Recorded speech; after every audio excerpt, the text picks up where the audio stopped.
Turns out I didn't know my own wife nearly as well as I thought. Met Claire back in college days. She was studying literature. Total romantic idealist to her core. Always full of dreams and big ideas. The kind of person who could talk for hours about one line in a poem. Would dive into meanings like they were puzzles only she could solve. Loved that about her more than anything. The way her mind worked was fascinating.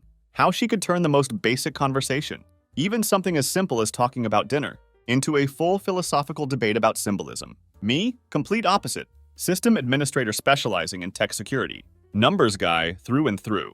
Problem solver by nature and profession. You could say I was the one keeping our feet on the ground, while she had her head up in the clouds dreaming. After graduation, landed a solid position at a cybersecurity firm downtown. Nothing super glamorous, but it suited me perfectly. Typical 9 to 5 behind a desk, writing security protocols, debugging systems, managing network security. Really enjoyed the structure of it all. Found satisfaction in solving problems with clear answers. Unlike life, where everything's messy and complicated.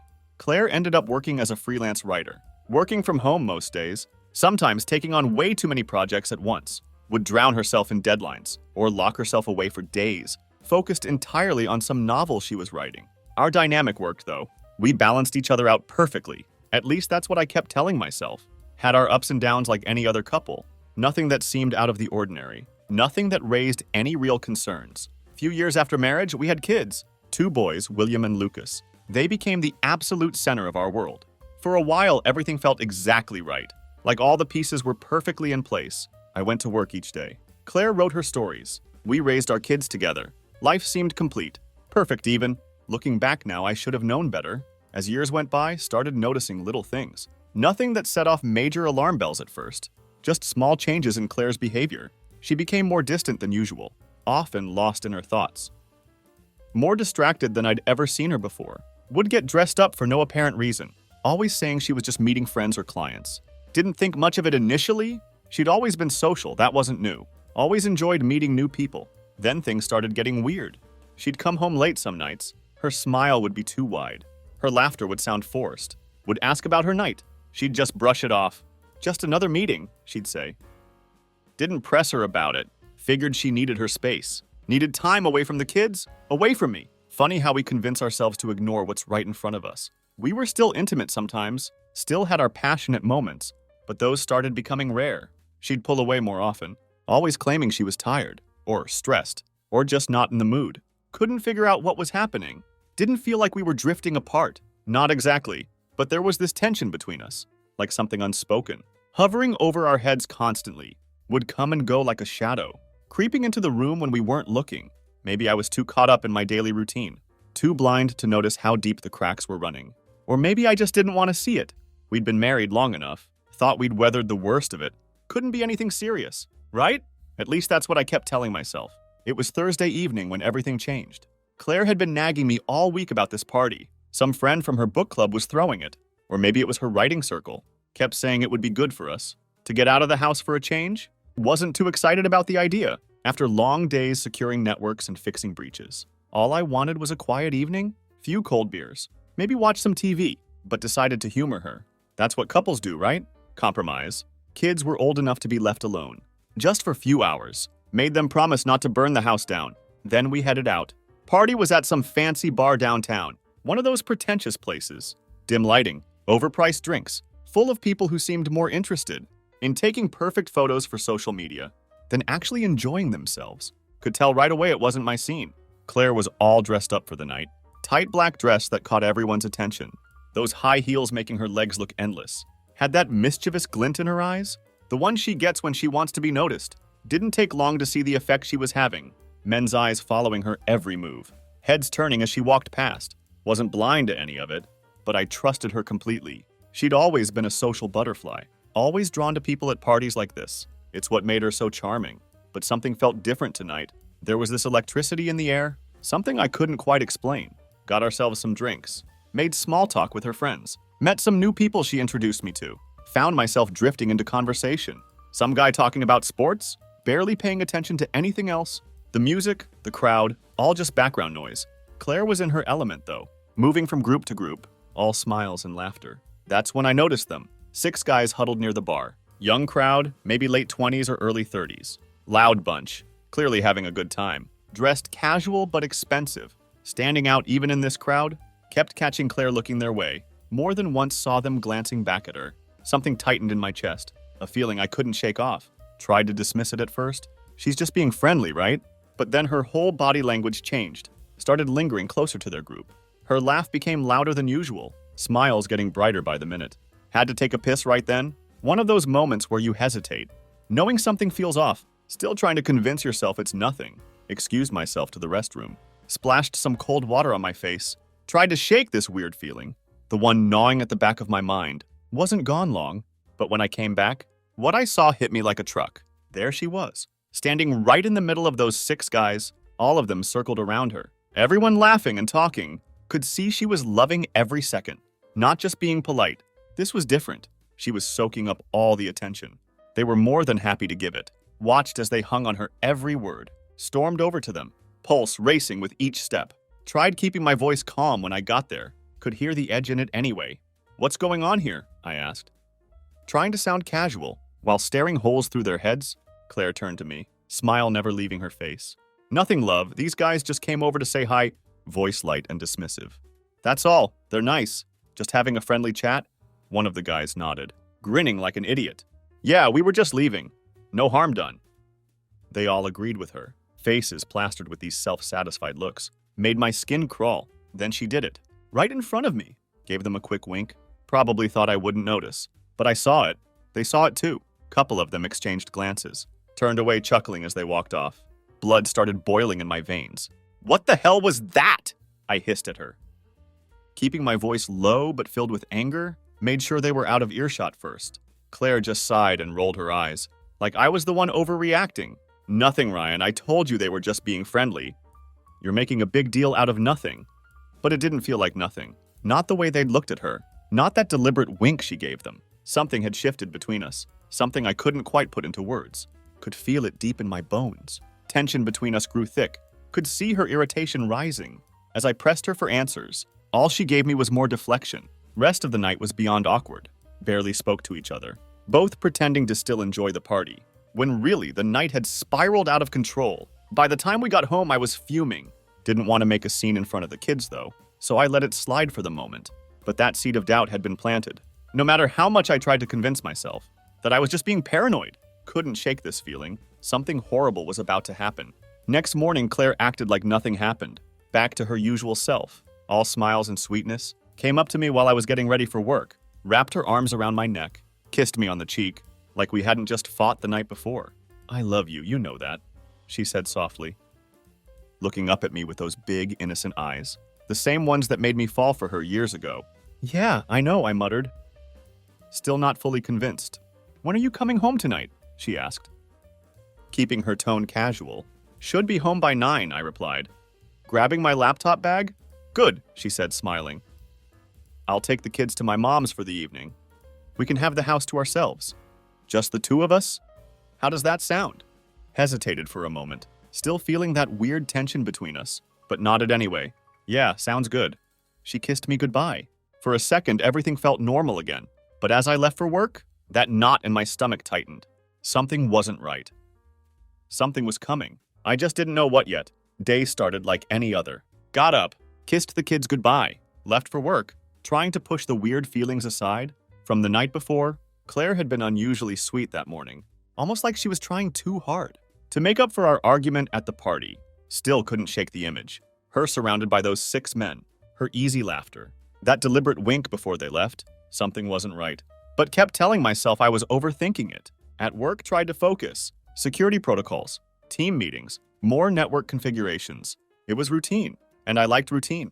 But then, around 4 p.m., my boss came by, told me I could head out early. System maintenance we'd been prepping for got postponed to next week. Since it was Thursday, he figured everyone could use the extra time off. Most people would have been thrilled, but this strange sense of dread hit me instantly. The second I heard those words, should have been excited to go home early, to see Claire, maybe have that quiet evening she promised. But my instincts were screaming, telling me something wasn't right. Still tried to shrug it off. Maybe this was the perfect opportunity to surprise her. Maybe she'd be waiting with dinner ready, candles lit, everything set for the perfect night. So I packed up my things, left the office, drove home. The closer I got, though, the more that knot in my stomach tightened. By the time I pulled into our driveway, felt like I was going to be sick. Sat there for a moment, just staring at the house, debating whether I should even go in. But of course I did. Walked in through the front door. Immediately something felt off. House was too quiet. Eerily so. No kids, of course. They were at her mother's, like she said. But there was something else. A kind of stillness that made my skin crawl. Made my way down the hall. That's when I heard it. Faint sound of muffled voices. Coming from upstairs. Froze for a second. Heart hammering in my chest. It couldn't be. No, not this. But that instinct, the one I'd been ignoring, kicked in hard. Moved up the stairs slowly. Voices becoming clearer with each step. Laughter. Deep male voices. And then heard Claire's voice. Soft. Low. Filled with a kind of satisfaction. Hadn't heard from her in months. When I reached the top of the stairs, could hear everything clearly now, her voice mingling with theirs. Teasing. Playful. My hand clenched around the doorknob. To our bedroom, the place where we shared our most private moments, the place that was supposed to be just ours. Pushed the door open, and there they were, those 6 men from the party, and Claire in the center of them, lying on our bed, each one taking turns with her, passing her around like she was nothing, more than a plaything. Her eyes were half-lidded, lost in the moment, completely unaware of anything else. They moved in a rhythm, circling her, each taking his turn, and she was loving every second of it. Couldn't breathe. My entire body went cold. Stood there frozen in place, watching my wife, give herself to them. There was no shame in her face, no regret. She was fully absorbed in the pleasure they gave her, as if this was what she'd wanted all along. My stomach churned, bile rising in my throat, but couldn't tear my eyes away. From the scene in front of me, reached for my phone, without even thinking, fingers trembling. As I snapped a few pictures, don't know why I did it. Maybe needed to prove to myself that this was real, that this nightmare was actually happening. Maybe for evidence, a sick way of holding on to the reality. That my marriage, my family, was crumbling right in front of me. Once I had the photos, turned away, feeling like I was going to lose it, stumbled down the stairs. Vision blurred with rage and betrayal. Could still hear them upstairs. The sounds of their laughter, the creaking bed, and Claire's breathy moans, echoing through the house. Needed to get out of there, but something else caught my eye first. Went into the kitchen. That's when I saw it. Table was littered with empty liquor bottles. My liquor bottles. My expensive collection. Scotch, bourbon, all of them. Gone. Drained by her and those bastards. Stared at the mess. Remnants of my prize collection. The one I'd spent years building. Now reduced to nothing but trash. Felt like another slap in the face. Another layer of disrespect.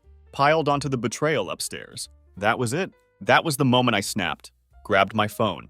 Called my brother. Hands shaking as I held it to my ear. When he picked up, didn't even bother explaining. Get over here now, I growled. Bring your biggest friends. I'm at the house. What's going on? He asked, confused. Just get here. You'll see. Must have heard the fury in my voice, because he didn't ask any more questions. 10 minutes later, front door burst open. My brother walked in, flanked by 2 of his buddies, both built like linebackers. They took one look at my face. Without a word, I led them upstairs. Sounds coming from the bedroom were still going strong. When we got there, could feel the anger pulsing in my veins. Ready to explode. My brother glanced at me, questioning look in his eyes, but I just nodded. He understood immediately, reached for the door, ready to kick it open, storm inside, ready to tear those men apart for what they'd done. Could hear Claire's voice one last time before I threw the door open. Then the chaos started. Daughter flew open with a loud crack as it slammed against the wall. Noise cutting through. The muffled sounds of sex. For a split second, the room froze. Everyone stunned into silence. Claire looked up, eyes widening in shock, her body still tangled. In the mess of limbs and sheets, the 6 men stopped mid-motion, their smug expressions dropping.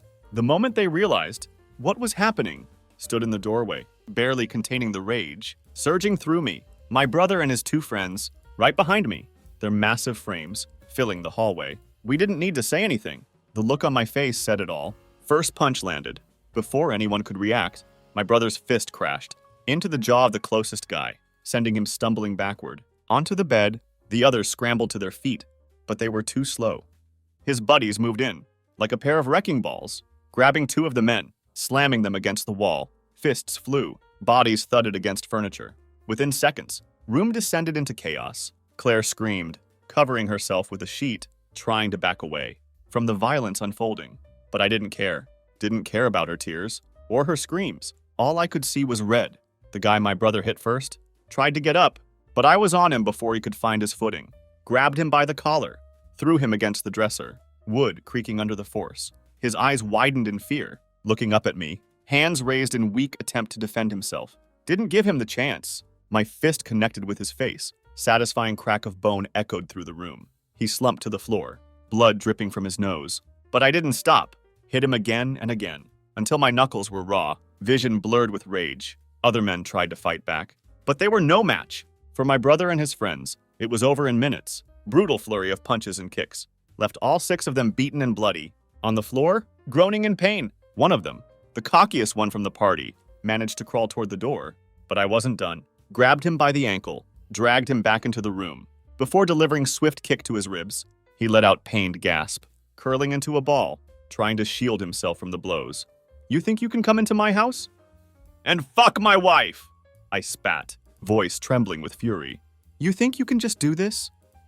And walk away? He didn't answer, just whimpered in pain, clutching his side. As he struggled to breathe, stood over him, fists clenched, fighting the urge to keep going, to destroy every single one of them, until there was nothing left.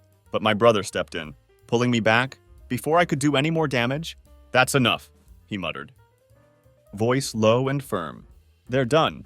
Stood there for a moment, chest heaving, heart pounding in my ears. Slowly let my fists unclench, feeling the adrenaline start to fade. My knuckles were bruised and bleeding, whole body trembling.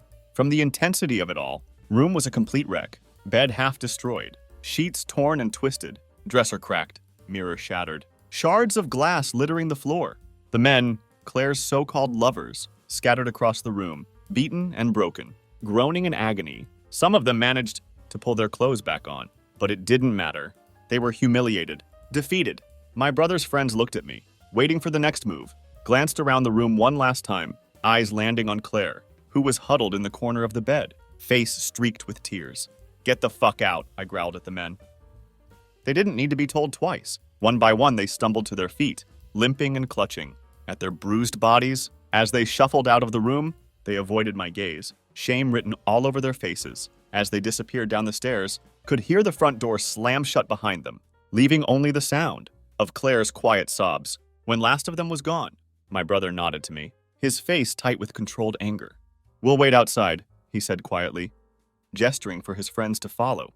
They left the room without another word, closing the door behind them. Now it was just me and her. Claire was sitting on the edge of the bed, sheet clutched around her, like some flimsy shield. Her face was a mess, makeup smeared, tears streaming down her cheeks. She looked up at me, eyes wide and full of fear, guilt written all over her face. I'm sorry, she whispered, voice trembling. I didn't mean for it to happen. Bullshit! I spat, unable to stop the venom pouring out. You knew exactly what you were doing. She shook her head, her sobs growing louder. No, I swear. I don't know. I don't know how it got this far. I wasn't thinking. I didn't want to hurt you. Didn't want to hurt me? Laughed, but it was cold. Bitter sound that didn't feel like me. What the fuck do you think you just did, Claire? What do you think this was? She tried to stand, her body shaking. But I didn't let her get close. Stepped back, keeping the distance between us. Couldn't bear to look at her. Not like this. I love you, she said. Voice cracking. I do. I love you, Ryan. It didn't mean anything. I was drunk. I wasn't thinking. Held up my hand, cutting her off. Don't. Just don't. Didn't want to hear it. Didn't want to hear her excuses or her lies. The image of her riding under those men, letting them take her, was burned into my mind. No amount of apologies could change that. She broke down completely then, collapsing onto the bed, as her sobs racked her body. Please, she begged. Please, Ryan. I'll do anything. Just give me a chance to fix this. But there was nothing left to fix. Room was suffocating, air thick with the stench of sex, sweat, and betrayal. Claire's sobs filled the silence, but they felt distant, almost muted. Stood there watching her fall apart, but couldn't bring myself to feel anything. Not anger, not sadness, just a cold, empty numbness. That seeped into every part of me. She was still begging. Her words a jumble of apologies, desperate pleas, promises to change, to fix things. It was pathetic. Hearing her cry like that, after everything she'd just done, after everything I had witnessed. But her tears meant nothing to me. Not now. Glanced around the room. taking in the destruction. The bed, the sheets, her torn dress on the floor, the shattered mirror, the blood on my knuckles. From punching that asshole's face in. And then there was Claire, wrapped in that same sheet, clutching it around herself, like it could somehow hide her shame. My phone buzzed in my pocket, but I ignored it. Had no idea what to say, no idea what to do. Was rooted in place. 1,000 thoughts swirling in my head, none of them making sense. Please, Ryan, look at me. Claire sobbed, her voice breaking through the fog in my mind. I was drunk. I wasn't thinking straight. You know I would never. Don't! I snapped, cutting her off. Don't even try to lie to me right now. She flinched at the sharpness in my tone, her tear-streaked face crumpling as another wave of sobs racked her. But I didn't care, had no sympathy for her anymore. Whatever love I had for her had been buried under the weight of what I'd seen. You think being drunk is an excuse? For what you did! I spat, stepping closer to her. You think that makes it okay? You brought 6 men into our home. Our bed. You fucked them, all of them. And you have the nerve to tell me you weren't thinking straight? Her body shook as she cried harder, her hands reaching out toward me, as if she could somehow make this all go away. With a touch, but I recoiled, stepping back, disgusted by the thought of her hands on me. I didn't mean for it to go this far. She choked out, barely able to form words. Between her sobs, I thought, we were just having fun at the party. They were nice to me. I don't know why I let them in. Fun? Couldn't believe what I was hearing. You call that fun? What the hell is wrong with you, Claire? How long has this been going on? Her eyes shot up to mine, panic flashing across her face.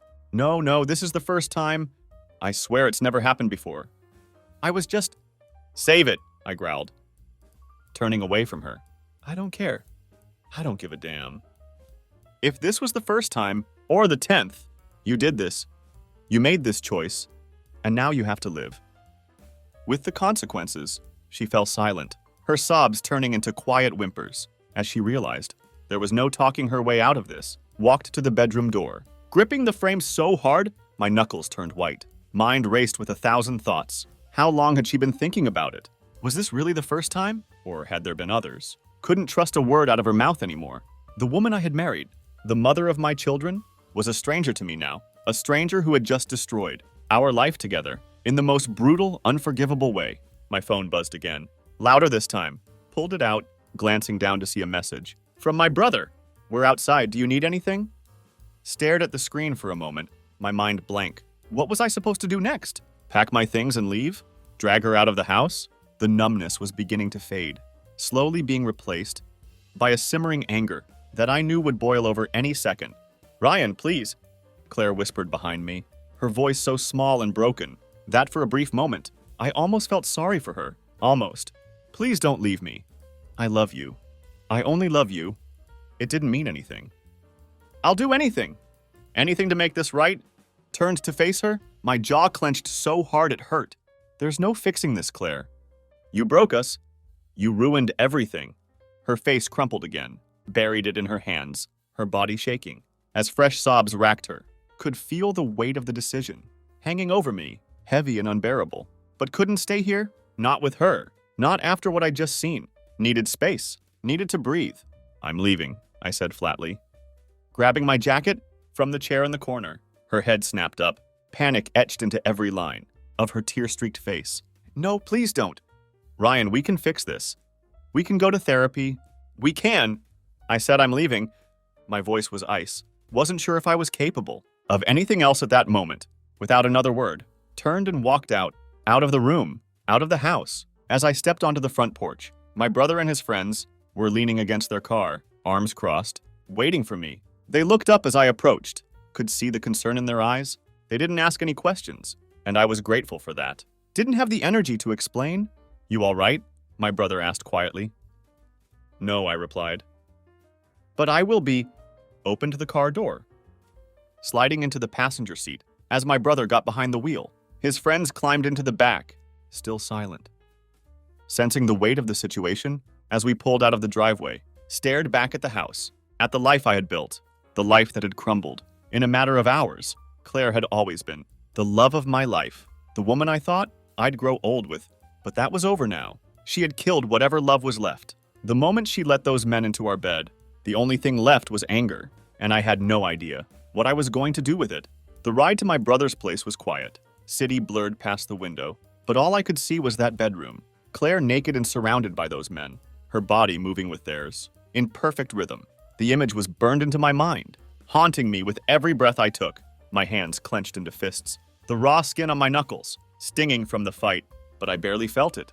The pain inside was far worse. When we got to my brother's apartment, stepped out of the car, followed him inside without a word, was still numb, my body moving on autopilot. His friends lingered for a moment, giving me those awkward, concerned looks, but couldn't bring myself to care. Didn't want their pity. Didn't want anything except to forget, but that wasn't going to happen. Do you want to talk about it? My brother asked. After we'd settled into his living room, he handed me a beer. The cold bottle heavy in my hand, stared at it for a moment, before setting it down. On the coffee table, "What's there to talk about?" I muttered. "She fucked 6 guys in our bed. While our kids were at her mom's, there's nothing left to say." My brother sighed, sitting down across from me. He didn't push, and I appreciated that. We sat in silence for a while. The low hum of the refrigerator, the only sound in the apartment, needed that quiet. Needed to let everything sink in before I could even think about what to do next. But I knew what had to happen. There was no fixing this. No coming back from what she'd done. Therapy wasn't going to magically erase the betrayal. Wasn't going to be able to look at her without seeing her with them, hearing her moans as they took turns with her. No, this was the end. "I'm filing for divorce," said, suddenly breaking the silence. My voice was steadier than I expected, cold and sure. "There's no way I can stay married to her." After this, my brother nodded, his face grim. "I figured you would. After everything." "Yeah, man. I don't see how you could come back from that." Leaned forward, running my hands through my hair, the weight of the decision settling on my shoulders. "It's not just a divorce. I'm taking the kids too. There's no way I'm leaving them with her. Not after this." The thought of William and Lucas being in the same house with her after what I'd seen made me sick. She wasn't the woman I thought she was, and I couldn't trust her to be the mother they needed. Not anymore. "You think she's going to fight you on that?" my brother asked, raising an eyebrow. Shrugged. "Maybe, but I don't care. I'm not backing down on this. I'll get a lawyer first thing in the morning. I'll do whatever it takes to make sure I get full custody." My brother let out a slow breath, his eyes searching mine. "You know it's not going to be easy, right? Even with what she did, courts don't always side with the father." "I know," I muttered. "But I'll make them. I have those pictures. The ones I took of her with those guys. That'll be more than enough to show the judge she's not fit to raise our kids." Felt dirty thinking about using those photos in court, but I had no choice. This wasn't about pride or revenge. This was about protecting my kids from the toxic mess that Claire had become. She could say she was sorry, all she wanted, but sorry didn't undo what she'd done. Sorry didn't make her a good mother. "I'll help you with whatever you need," my brother said, his tone serious. "You just tell me what to do." And I'm there. Nodded, grateful for his support, even though I could barely feel anything. At that moment, "Thanks. I'll need it." We sat in silence for a while longer, weight of the situation heavy between us. Thought about the kids, about how they'd react when they found out. They were too young to fully understand, but they'd feel it. They'd know something was wrong, and when the truth eventually came out, it would crush them. But staying in that marriage, pretending like nothing had happened, would be worse for them in the long run. Had to protect them, even if it meant tearing our family apart. It wasn't just about the affair. It was about the way Claire had betrayed me. Betrayed us. She brought those men into our home, into our bed. She had shattered any sense of trust, any sense of safety I had in her. How could I possibly leave my kids in her care, knowing what she was capable of? As the night wore on, stayed at my brother's place, trying to piece together a plan. Would talk to a lawyer. First thing in the morning. Would gather whatever evidence I needed. Would become methodical. The anger that had fueled me before was still there, but now it was controlled, sharpened into resolve. Wasn't going to let her destroy anything else. But even as I sat there, formulating my plan, couldn't shake the hollow feeling in my chest. The life I'd built with Claire, the woman I thought I knew, had collapsed in front of my eyes. Everything I had worked for, the family we had created together, was gone, torn apart by her betrayal. It was late when I finally decided to head back to the house. My brother offered to come with me, but I declined, needed to face this on my own. When I walked through the front door, the house was quiet, dark. Claire was still in the bedroom, curled up on the bed, where I had left her. She didn't say anything. When I entered the room, just sat there, her face pale, her eyes red from crying. The air between us was thick, with everything unsaid, everything broken, but there was no fixing this. No amount of apologies or tears would change what had happened. "I'm filing for divorce," I said flatly. Standing in the doorway, "And I'm taking the kids?" Her eyes widened, and for a moment, I saw the panic set in. "Ryan, please, no! Cut her off!" My voice cold and steady. "This is over, Claire. You did this. You made your choice. Now you have to live with the consequences." She started crying again, her body trembling as the sobs racked her, but I felt nothing. The love I had once felt for her had been replaced with something else, something colder, harder. The woman in front of me wasn't my wife anymore. She was a stranger who had destroyed everything. I thought we had, without another word, turned and left the room, leaving her alone in the wreckage she had created. Didn't sleep that night? How could I? My mind wouldn't let me rest, racing with every scenario that could play out. From this moment forward, stayed on the couch in the living room, staring up at the ceiling. As the hours ticked by, wondering how everything had gone so wrong. Every time I closed my eyes, all I could see was Claire with those men, her moans echoing in my ears, mocking me. Morning crept in through the windows, pale sunlight spilling over. The wreckage of my life. Could hear Claire moving upstairs. Quiet, like she was walking on eggshells. Maybe she thought she could avoid the inevitable, that we wouldn't have to talk about what was coming. But she was wrong. There was no escaping this. Checked my phone for the time. Just past 7 a.m. The kids would be back from her mom's house in a couple of hours. The thought of seeing them, of having to put on a brave face while everything inside me was falling apart, made me sick, but I had no choice. They were my priority now. They were the only thing that mattered. Got up and made a quick call to a divorce lawyer. He was a recommendation from one of my coworkers, someone who had gone through his own messy split. A couple of years ago, he agreed to meet me that afternoon to discuss the case. It felt cold, calculating even, but I knew I had to do it.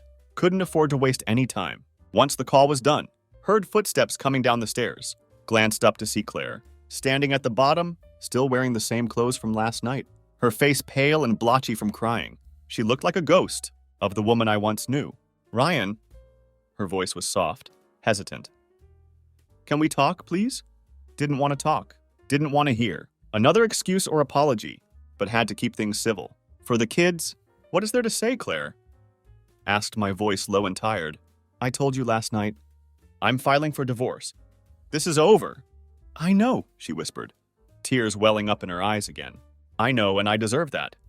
But we need to talk about the kids, about what's going to happen."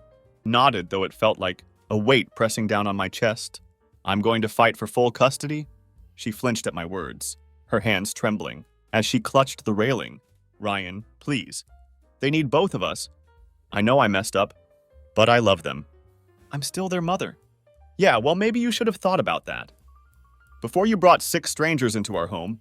"To fuck you!" I spat back. She recoiled like I'd slapped her. For a moment, thought she might collapse, right there on the stairs. But then she steadied herself, her eyes pleading with me. I know I've ruined everything, but we can figure something out. I don't want to drag them through this. I don't want them to hate me." The anger bubbled up again, threatening to spill over, but I forced it down. For all her flaws, for all the betrayal, she was still their mother, and I had to consider that. But I couldn't let her off the hook, not after what she'd done. "They're going to find out eventually," I said coldly. "Whether you like it or not, you don't get to hide from the consequences of your actions. Not this time." She broke down again, tears streaming down her face. But I didn't move to comfort her. I couldn't. It wasn't my job anymore to make her feel better, not after the damage she caused. "We'll figure something out," I said, my voice hard. "But don't think for a second that I'm going to let you walk away from this without a fight." Claire nodded weakly, her sobs quieting. "Okay," she whispered, her voice small and broken. "Okay." The doorbell rang, cutting through the heavy silence between us. It startled both of us. For a moment, we just stood there, unsure of what to do. Then I realized it must be the kids. My heart clenched in my chest, a surge of emotions hitting me, all at once. How was I going to face them? How was I going to keep this all together? For their sake? moved toward the door, my steps slow and heavy. When I opened it, there they were, William and Lucas, standing with Claire's mother, their faces lighting up when they saw me. They had no idea what was coming, no idea how their world was about to change. "Daddy!" William shouted, running forward to hug me, knelt down, pulling him into my arms, as Lucas followed, his little arms wrapping around my neck. My throat tightened, and I blinked back the tears that were threatening to spill over. Had to stay strong for them. "Hey guys," I said, forcing a smile. "Did you have fun at Grandma's?" They both nodded enthusiastically, launching into stories about their time there, about the games they played, the food they ate. Claire's mother gave me a sympathetic look, but she didn't say anything. She knew. She had to know. Claire must have told her. "Thanks for watching them," I said quietly. Standing up with William and Lucas, still clinging to me. "I'll take it from here." She nodded, her expression somber. "If you need anything, Ryan, don't hesitate to ask." I didn't respond, just gave her a tight-lipped nod, before ushering the boys inside. As I closed the door behind us, could feel Claire's eyes on me, waiting, watching. But I didn't acknowledge her, couldn't deal with her right now. Instead, focused on the kids, doing my best to keep things normal. Even though nothing about this situation was normal, helped them with their toys, laughed at their jokes, pretended like everything was fine.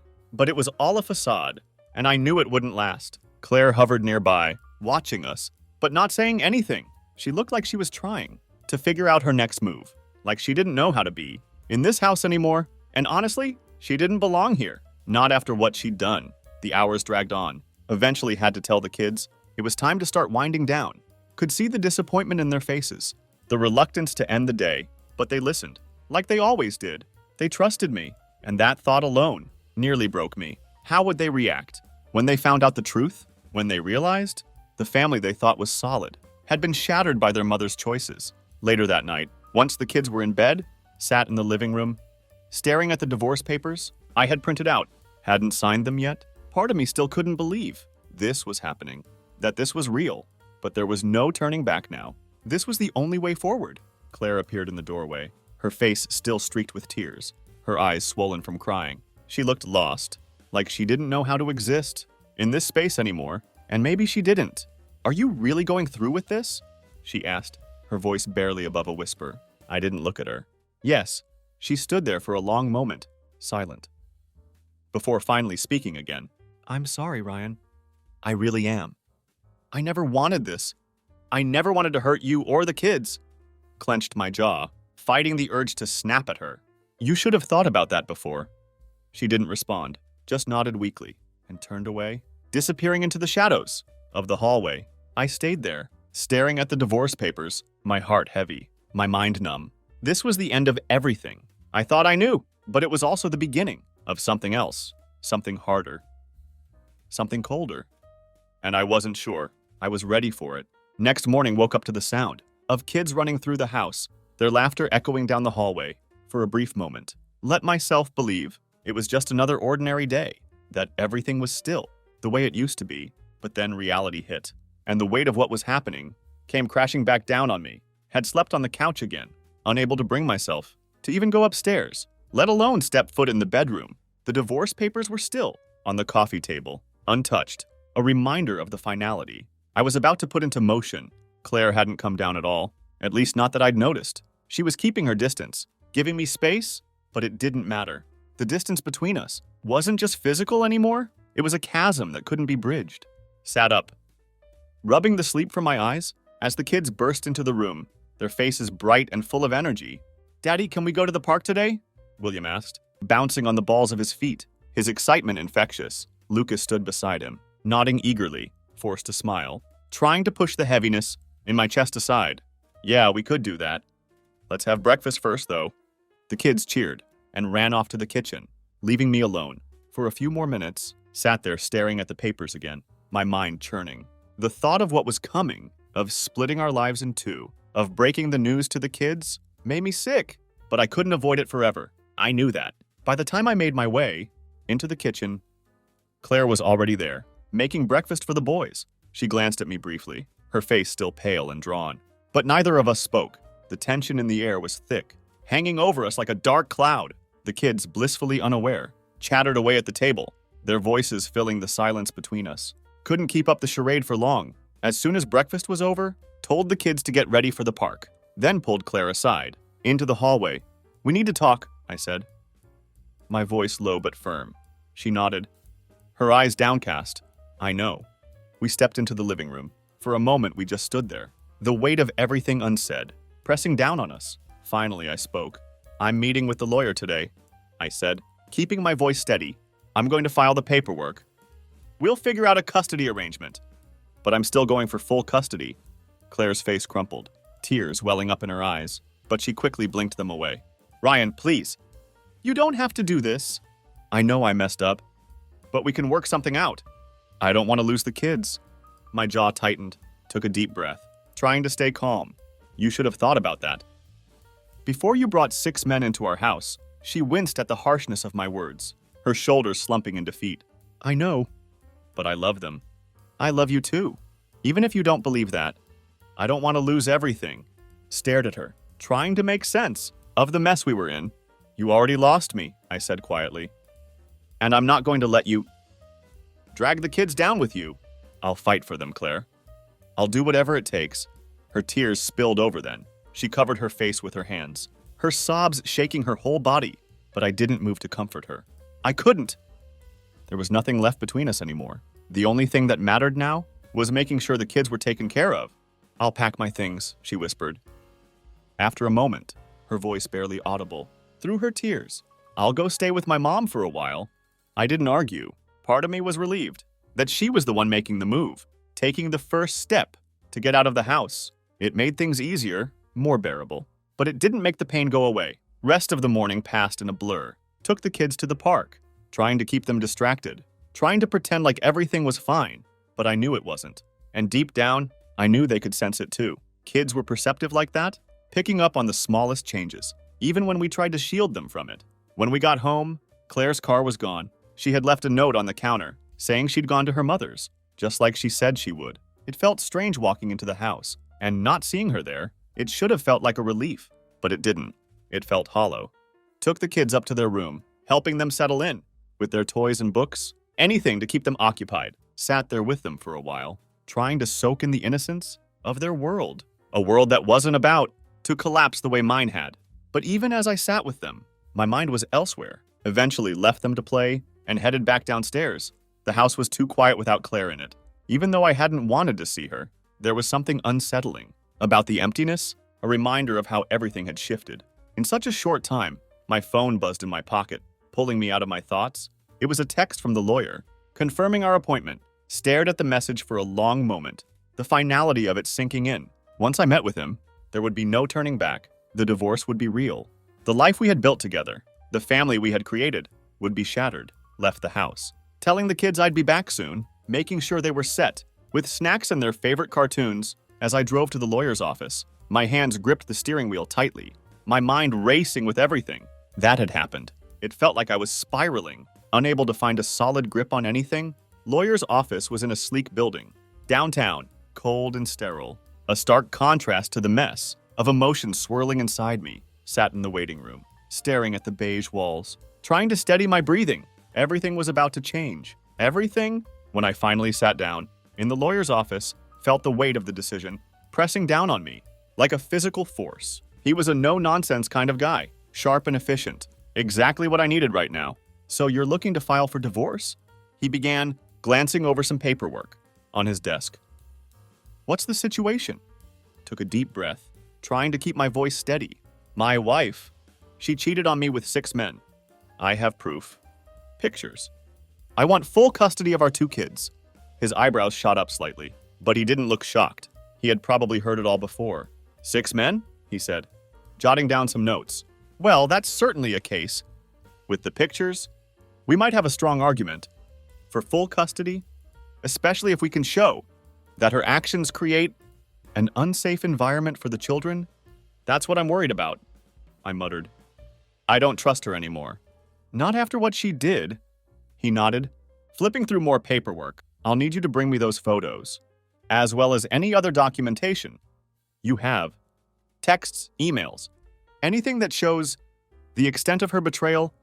We'll use that to build a case." The word betrayal felt too light for what I had experienced. It felt like a murder of trust, of everything I thought my marriage had been, but I didn't argue. I just nodded.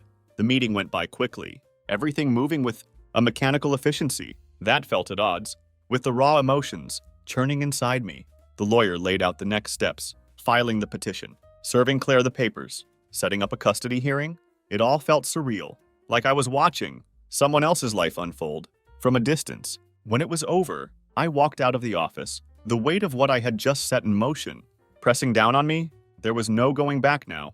The divorce was happening. The fight for my kids was just beginning.